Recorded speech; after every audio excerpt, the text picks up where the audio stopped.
දැන් ඔන්න බන්දරාගාර කේස් එක නම් ඉවරයි. දැන් ඊට පස්සේ ඇරයි යන්නේ පොලිස්පති මැරුණු පොලිස්පතිතුමා දැන් උත්සාහ තමයි දෙයියන්නේ කට්ටිය මේ සතියක්වත් යන්න බැන්න බන්දනාගාර කේස් එක උණුසුම ඉවරයි. දැන් ඒක කරයි යනවා.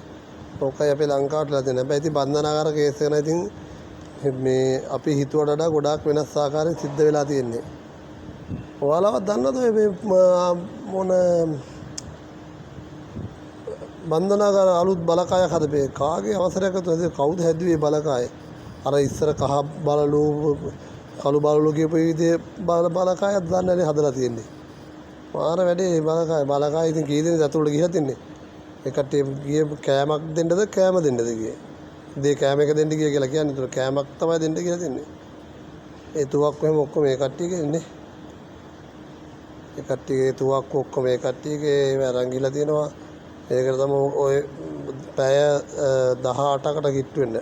ඔය පැය 18ක් විතර ඕපන් එකේ නිදැල්ල හිටපු සිරකරුවන් ගාවට යව්වේ කවුද මේ මිනිස්සු?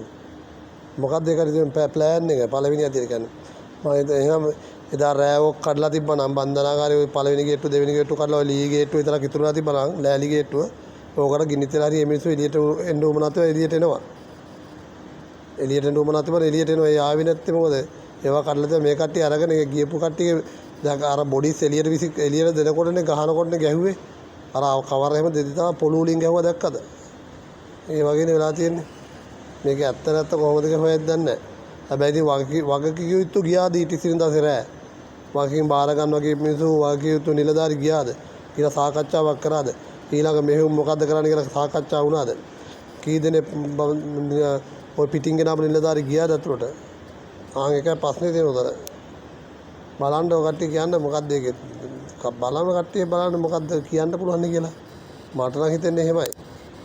දැන් වගකීම් බාර ගන්නවා කිව්වට වගකීම් රජේ බාරගත්තකොට කවුද බලධාරියෙක් කියලා එතන බැලුවේ ඊට ඉස්සෙන් දවසේ රෑ උදේ අඩුමානේ සිද්ධිය සම්පූර්ණ වෙන පස්සේ අපි වගකීම් බාර ගන්නකොට වැඩක් නැහැ නේ.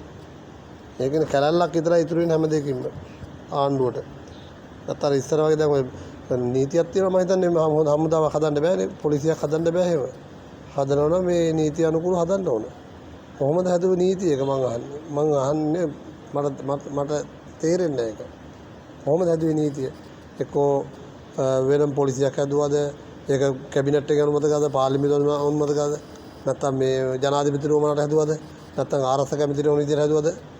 ඒක තමයි ප්‍රශ්නේ තියෙන්නේ එතන.